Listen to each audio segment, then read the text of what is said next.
Peshawar high court ने तहरीक इंसाफ का जो इंतखाबी निशान बहाल तो कर दिया है, मगर मामला अभी थमता हुआ नजर नहीं आ रहा। उसकी वजह यह है कि इलेक्शन कमीशन ने मामला सुप्रीम कोर्ट में चैलेंज करने का फैसला कर लिया है। ये ऐलान कर दिया है बाकायदा तौर पर उनकी जानिब से।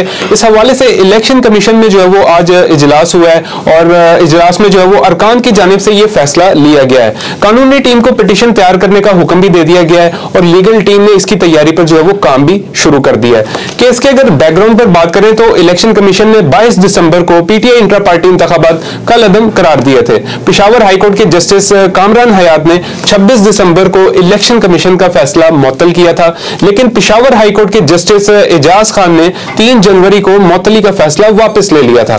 फिर दोबारा जो है वो निशान बहाल कर दिया गया। उसमें पीटीआई का मौकफ यह था कि उन्हें सुना ही नहीं गया।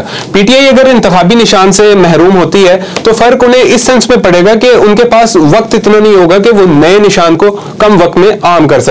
दूसरा, अगर बल्ले के निशान के साथ पीटीआई मैदान में नहीं उतरती तो लोगों को पीटीआई उम्मीदवार पहचानने में जो है वो मुश्किलात का सामना करना पड़ सकता है, जिसका नुकसान जो है वो ऑब्वियसली पीटीआई को ही होगा और इस सूरत हाल से बहुत से लोगों को जो है वो फायदा भी पहुंचेगा। दूसरी जानिब तहरीक इंसाफ ने इलेक्शन कमीशन के खिलाफ तौहीन अदालत की दरख्वास्त दायर करने का फैसला कर लिया है पेशावर हाईकोर्ट में, और अब ये तो वक्त ही फैसला करेगा कि ये मामला जो है वो सुप्रीम कोर्ट में जाता है और ये तो अब सुप्रीम कोर्ट से ही डिसाइड होगा जो है वो बल्ले का इंतखाबी निशान जो पीटीआई है उसका क्या मुस्तकबिल होता है। तो इस सारे मामले पर ये थी अभी तक की जो है वो डिटेल। मजीद अपडेटेड रहने के लिए चैनल को सब्सक्राइब कर लें। अभी तक के लिए इतना ही। अल्लाह हाफिज।